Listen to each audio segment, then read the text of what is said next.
ng... I give you guys a clue.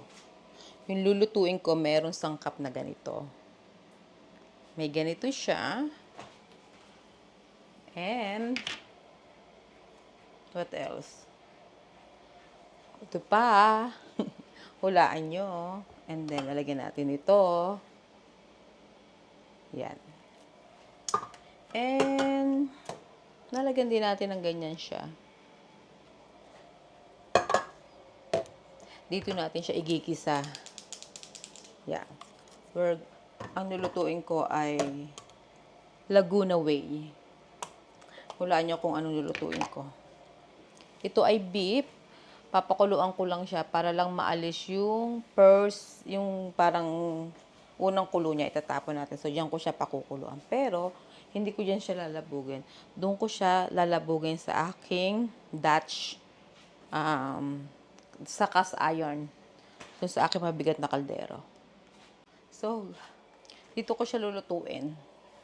Ang aking Dutch oven or like, no, not Dutch oven. They call cast iron. Dito ko siya kasi ito, instead na 1 hour yung boiling to tender yung meat para palabugin yung karne, ano lang siya, half hour lang siya instead na 1 hour. Pero, super bigat niya. Super bigat niya.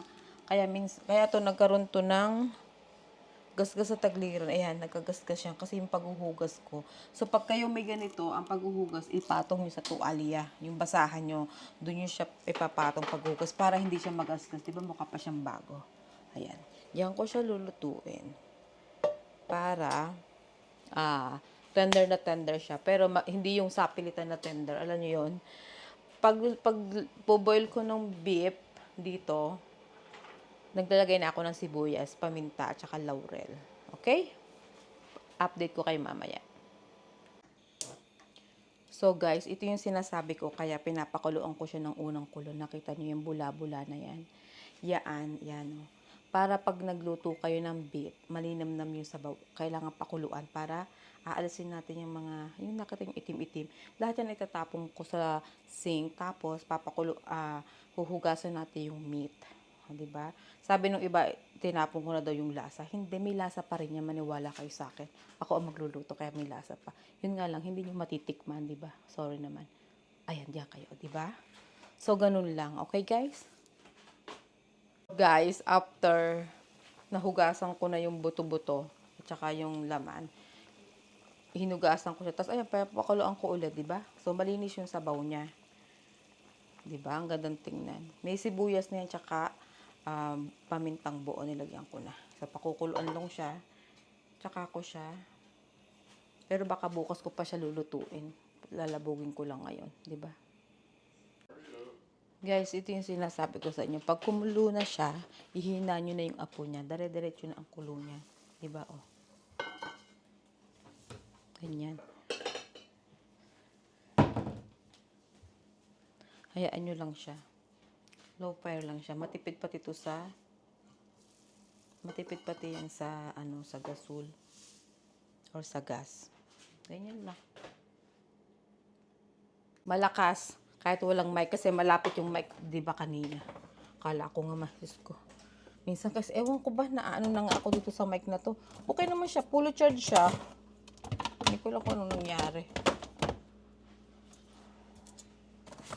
Daddy, I don't know if when I gonna cook maybe not now because I put it back this in the freezer. I don't think so I can cook my zucchini because I don't know, because like tomorrow I have caldereta, Daddy. You're talking about the beef? Yeah, The ground beef? yeah. No, leave that out. You gotta cook it. What are you gonna cook for? I'm cooking caldereta. No hamburger patties. For who? For my lunch. Okay. Do you eat bread with that? No. Are you doing low carbs too? You gonna try? Hallelujah.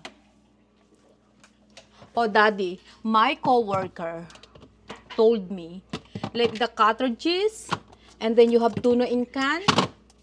So she said you can blend that together and it tastes good. I've eaten cottage cheese and tuna before. Cottage cheese, you put that? Cottage cheese and tuna, yeah. Yeah. They don't blend it, but you just mix it No, together. he said it's better when you blend it. Oh, like, that's just like this weird, like, tuna cottage Yeah. cheese shape. He said it's good.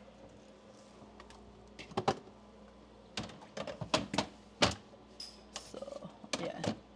Yung masipag kong anak na mahilig sa anong tubig, hindi niya baga refill. Ako pa nagre-refill. Babanatan ko na yan eh. Leave it there, I wash it. Who's gonna eat this one? It's pork. So I was gonna eat that. Tell her, The one that ate that was a whole pork one. oh, so tell him that's his lunch tomorrow. Hindi, ewan ko, hindi ako masyado sa pork now. Kami pa minsan-minsan nagpo-pork, pero hindi na katulad dati na, dapat nga ang kaldereta kong gagawin yung buto-buto na karne. Kaya hindi ko siya masyadong feel. That's why I did beef, Daddy. Don't use my bell pepper. I'm gonna use that for my caldereta. Oh, I bought broccoli. I guess I've got to make that.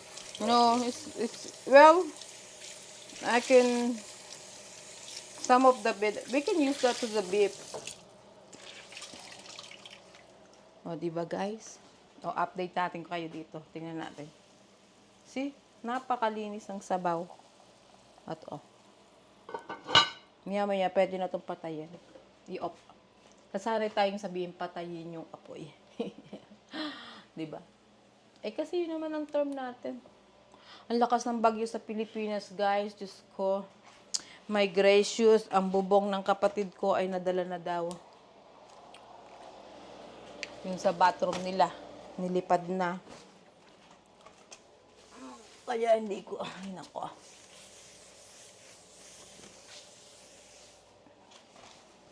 Mahirap talaga ang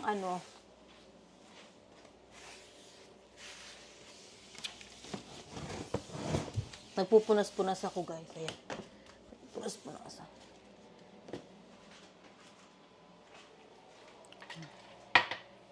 Sige na, guys. At ako'y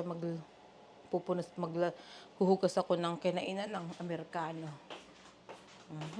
Okay. Guys, check na natin ang ating nilalabog na beef.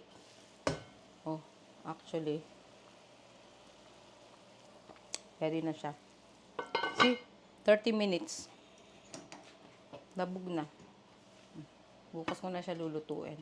Kasi gabi na. Pre-boil ko lang siya para bukas. Gigisahin na lang natin. Okay? Hi guys, this is Marnie Judy and welcome to my kitchen.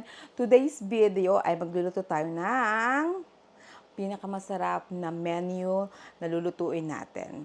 Ang kalderetang baka at marami siyang mga ingredient dahil nasa Amerika tayo. Why not, di ba? Pag nasa Pilipinas, marami din lahok kasi nasa Pilipinas tayo. Mas marami lahok pag sa Pilipinas kasi lahat ng klase na panlahok makukuha natin doon.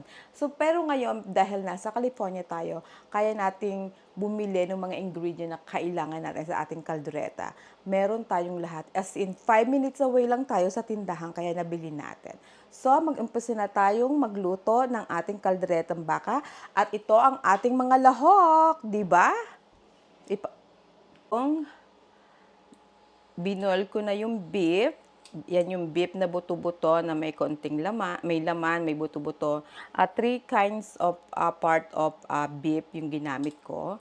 And then, meron tayong sayote, bell pepper, green beans, lalagyan siya ng black olives. Ito yung medyo buo-buo na pickles. Kalamansi, sibuyas, meron tayong bawang, liver spread, of course, and then peanut butter, meron tayong tomato sauce, meron tayong tomato paste, and ang hindi mawawala, dito natin siya igigisa sa star margarine. Ang way ng pagluluto niyan ay kalderetang baka Laguna way. Yes. Yan ang kaldereta namin sa Laguna. Medyo nag-ano lang siya, ang tawag doon, upgrade at merong medyo taga California ang nagluto, 'di ba? Pero ganyan ang luto namin sa kalderetang baka. Plus lalagyan din natin ng konting ketchup. May ketchup din siya, konti lang para lang may konting tamis-tamis, 'di ba? Yan lang po. And then magigisa tayo ng ating kalderetang baka. Ayan guys, mainit na ang ating kawali. Habang iniinit natin ang ating kawali, may hirap buksan itong peanut. Ito bukas na. Akala ko may hirap siyang buksan. Maglagay lang tayo ng isang kutsarang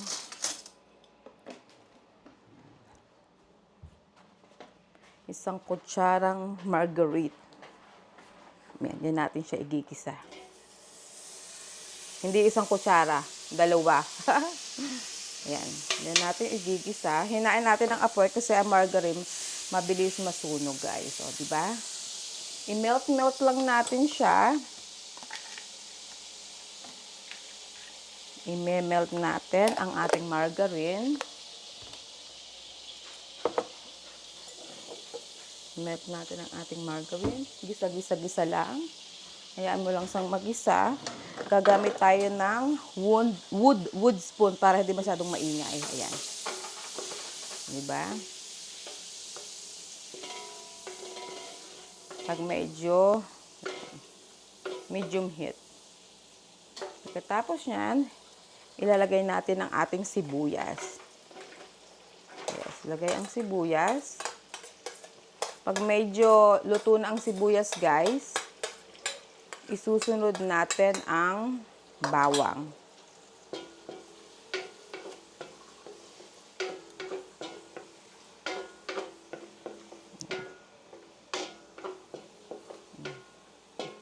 Hayaan mo lang siyang maluto. Gisa-gisa nyo lang. In case na magkulang ang ating sabaw, magpapainit na ako ng tubig para hindi tayo mahirapan mamaya na magpainit ng tubig. Okay? Hayaan nyo lang maluto-luto yung bawang yung sibuyas bago nyo ilagay yung bawang, guys. Diba? Hayaan nyo lang siyang magisang mabuti.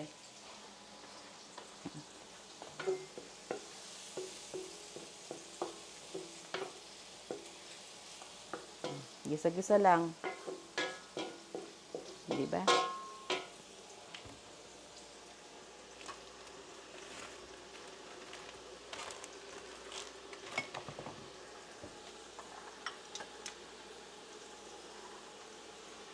Hayaan mo lang magisa-gisa, guys, para masarap ang luto.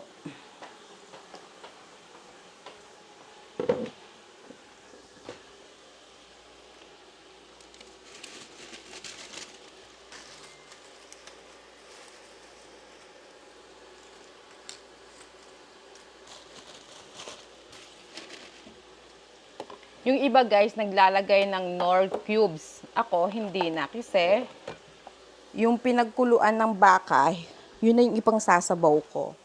Asing natural, At saka, hindi rin tayo gumagamit ng caldereta mix. Hindi tayo Pagkatapos nyan, pwede nyo nang ilagay ang bawang. Yung kaninang para sayang naman yung butter. Ayan. Diba? Inilapit ko yung ketchup malapit dun sa kawali para kasi yung ketchup dito mahirap hayaan mo lang siya dyan. Mag-isa-gisa. Diba? Yan. Ganyan lang siya. Tulo-tulto.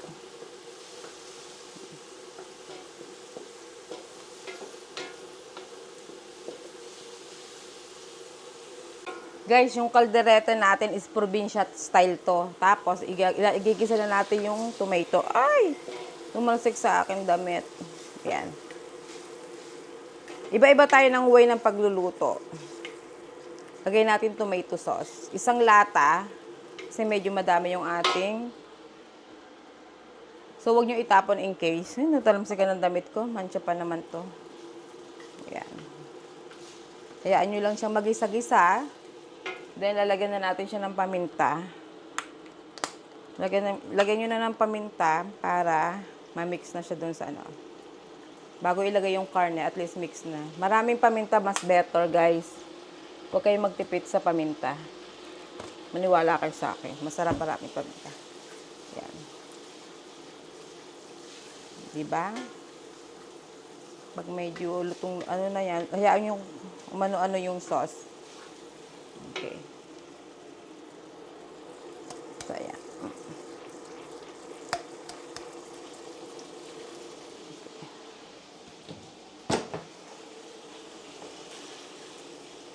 Diba?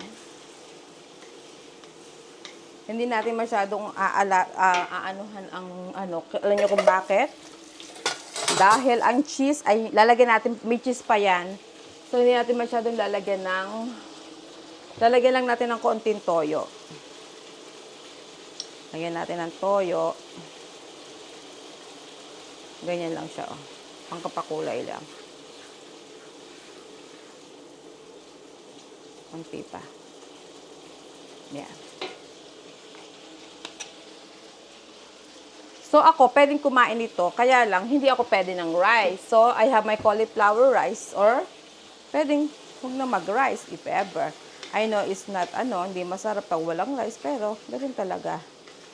Choice ko yon. O, diba? Medyo kumukulo-kulo na siya. Pagka kulo-kulo niyan, ilagay na natin ang beef.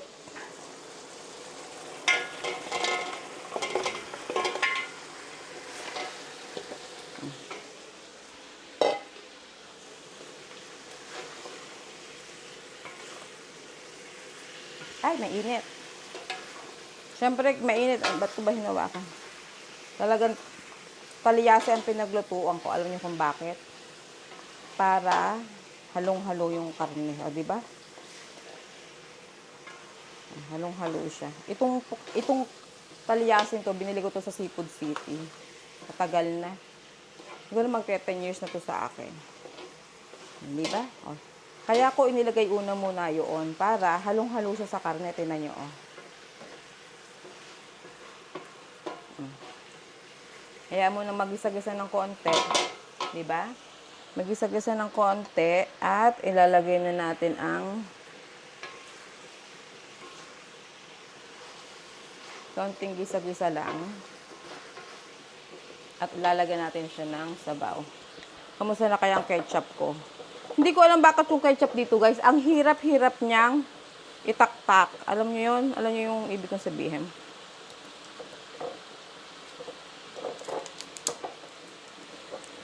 So, itong vlog na to is the whole cooking lang. So, medyo mahaba tayo ngayon. Okay. Ay, ayan na yung sinasabi ko. Kuha kong chopstick.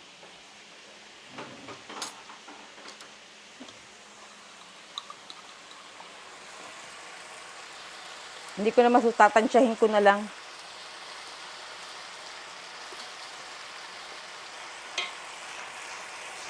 Ay, naku, dahil rude.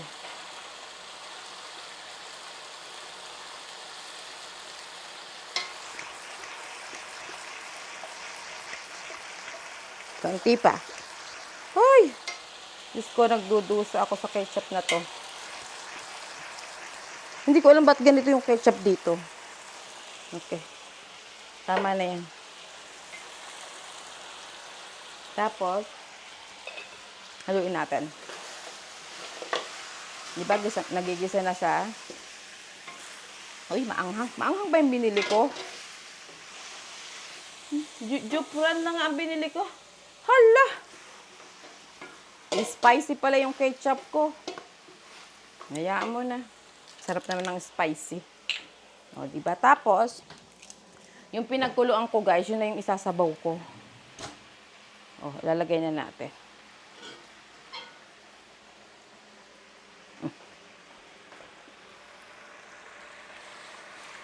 Ang bigat. Ay, Diyos ko, day.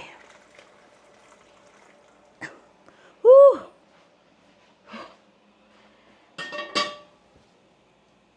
Okay. Tapos, ayan lang, pakuluan lang natin. Yung pinakuluan ko tong beef, nilagyan ko ng sibuyas. Diba? Kulo-kulo lang siya. Pag kumukulo na siya, doon natin ilalagay ang, diba? Oh, maya mo siyang kumulo. Lagay na natin ang liver spread. Ito yung liver spread, madami.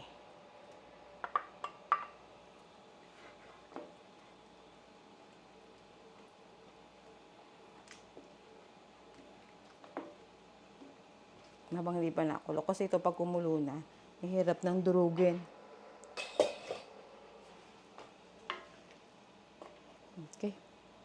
Ayan guys, kumukulo na siya. So, hayaan mo lang siyang kumulo. At ilalagay na natin ang tomato paste. Ang tomato paste po ay nakakatulong siya sa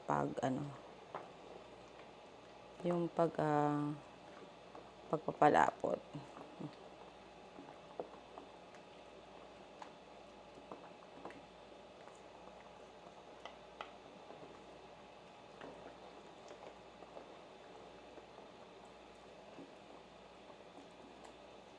Mo lang siyang kumulo. Gusto ko kasi sa kaldereta masabaw. Pero kakati pa naman niya kasi lalagyan pa natin ng patatas. Hayaan mo lang kumulo ng kumulo. Habang yan inakulo, ako'y maghuhugas ng aking mga ginamitan para, di ba? Tikman natin. Guys, masarap. Iba ang sarap.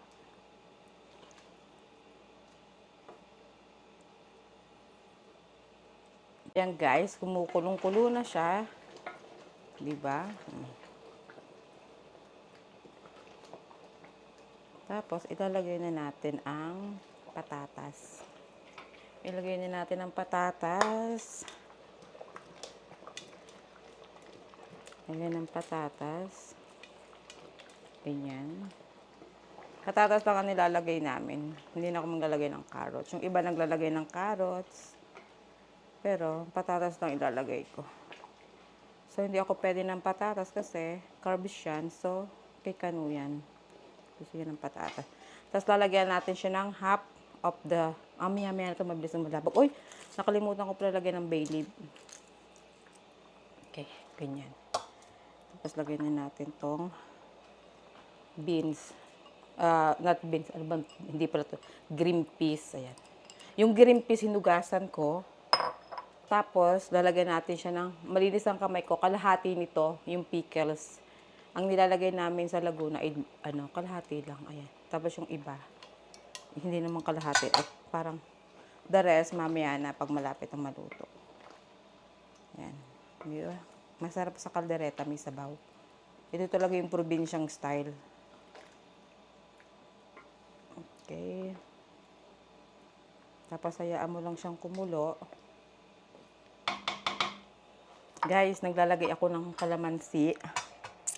Lagyan natin siya ng kalamansi. Ito yung kalamansi yung aking pinigya kanina. Ayan, lagay natin. Hayaan mo lang kumulo. Lagyan na rin natin ng olives. Diba? Lagyan na natin ng olives. Ang peanut butter, guys, ay pag yung malapit na siyang hanguin. Alam niyo kung bakit? Ang peanut butter ay mabilis masunog. So, last natin siyang ilalagay. Diba? Ayun ang aking kaldereta, guys. So, hindi ko siya makakain. Hindi, bukas ko pa ito makakain kasi, alam niyo kung bakit? Late na. Hindi na ako kakain ngayon. Kumain na kasi ako kanina. So, bukas ko na yung matitikman. Bukas na ang ating taste,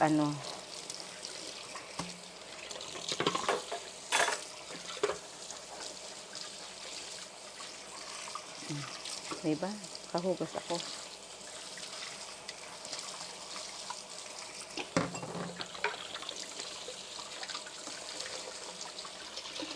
Hayaan nyo lang kumulo kasi nilagyan ko ng kalamansi. Ready na manginginom. Yan ang probinsyang style ng luto ng kaldereta. At saka yung cheese, last ko na siyang ilalagay.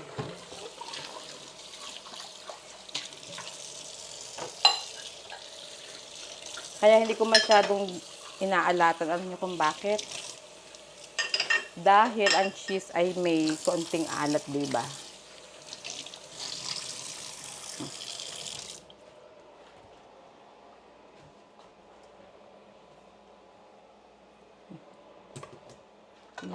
Yan na lang.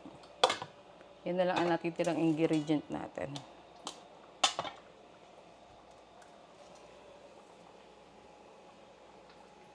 Parang kulang nga sa paminta eh. Nahalu-haluin din, baka masunog naman ang ilalim. Yung black olives is optional lang yung guys. Kung gusto nyo lang lagyan. Okay?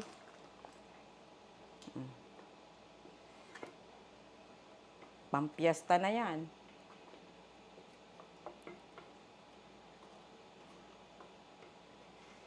Baka may kontakin akong isang subscriber natin na taga rito sa California nang malapit sa akin. Bibigyan ko siya. Bibigyan ko siya. Okay guys, so mamaya uli, lalagyan natin ang kalahati ng bell pepper. Yung kalahati pag lapit ng maluto.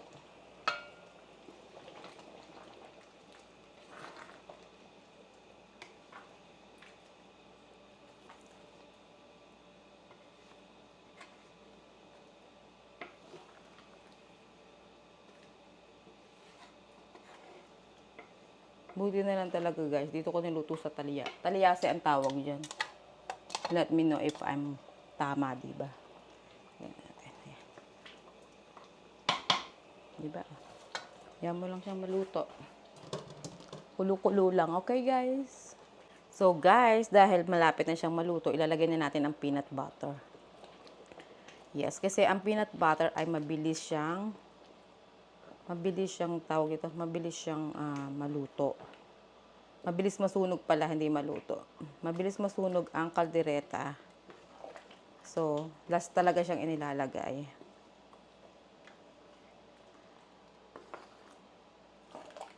Last siyang ilalagay. Pwede natin at sayang. Tansya-tansya nyo lang yung peanut butter. Pero kung ano talaga, 2 spoon na malaki. Yung regular spoon na 2 ganon. Diba? Oh, malapot na.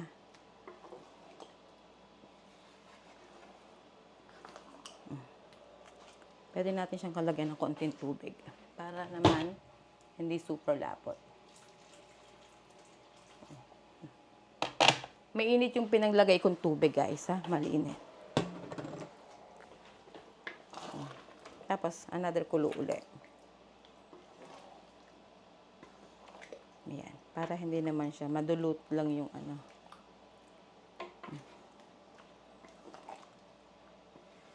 favorite ni Kanuto. Bihirang-bihira ako magluto nito. At saka hindi ako pwede magluto ng isang menu na wala ako sa mood. Kasi, hindi masarap ang kinakalabasan. Totoo yun.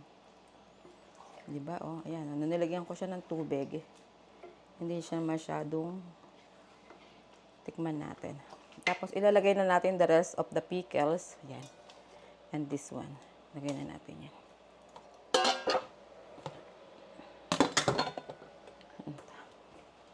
Titikman natin kung tama na sa paminta, yung mga ganun ba. Guys, ang sarap. Naku, kailangan ko palang tawagan si Ining. Kaya lang, sa linggo ko na siya mabibigyan kasi aalis ako. Nung weekend, sa linggo pa ang balik namin. Pagsesave ko na lang siya. Sa bagay, ang kaldereta, alam niyo, masarap pag yung luma na, di ba? Tikman natin. Alam mo, good idea, nilagyan ko siya ng kalamansi.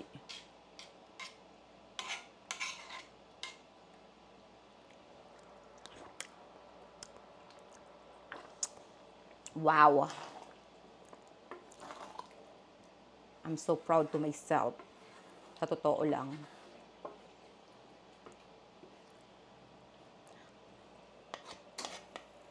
Ang sarap niya, guys. Walang halong eme. Ang sarap ng kaldereta ko. Isa pa. Tama lang yung ano. Tapos lagyan natin ng konting cheese. Wala akong Eden cheese. So, lalagyan ko siya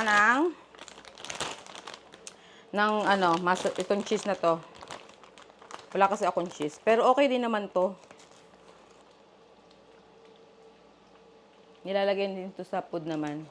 Wala kasi akong Eden cheese eh. So, kaya hindi ko masyadong inaalatan kasi ang cheese medyo maalat na. Diba? Tama na yan. Okay, masarap din naman yung cheese na yan. Pero lalagyan ko siya ng konting paminta. See? Pwede nyo siyang i-adjust yung paminta, ganyan. Mako, ano ba naman?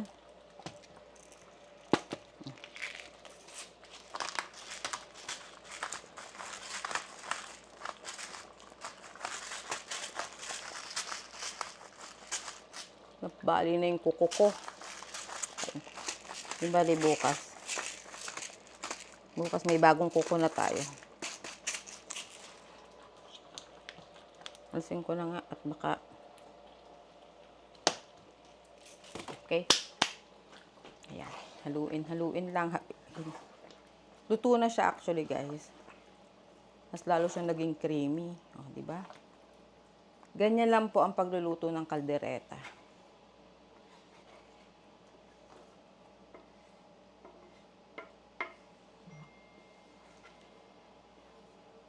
So, walang measurement. Alam niyo ako, hindi ako mahiling mag-measure. Ngayon lang nga medyo may pagka-OA yung ano ko kasi may nag-request nito. I hope mapalo niyo yung pagluluto ko ng kaldereta. Ang sarap. Isa pang tikim.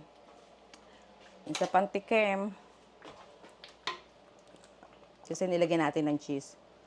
Tikman natin lalo.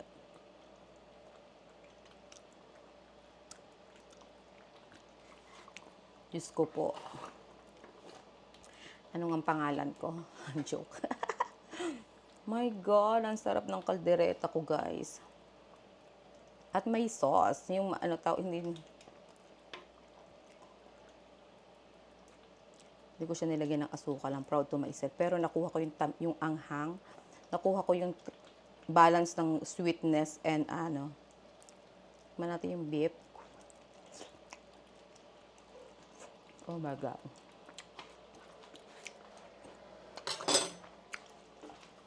Pasalamat sila. Nagda-diet ako sa kanin. Kung hindi, patay-patay sila sa akin.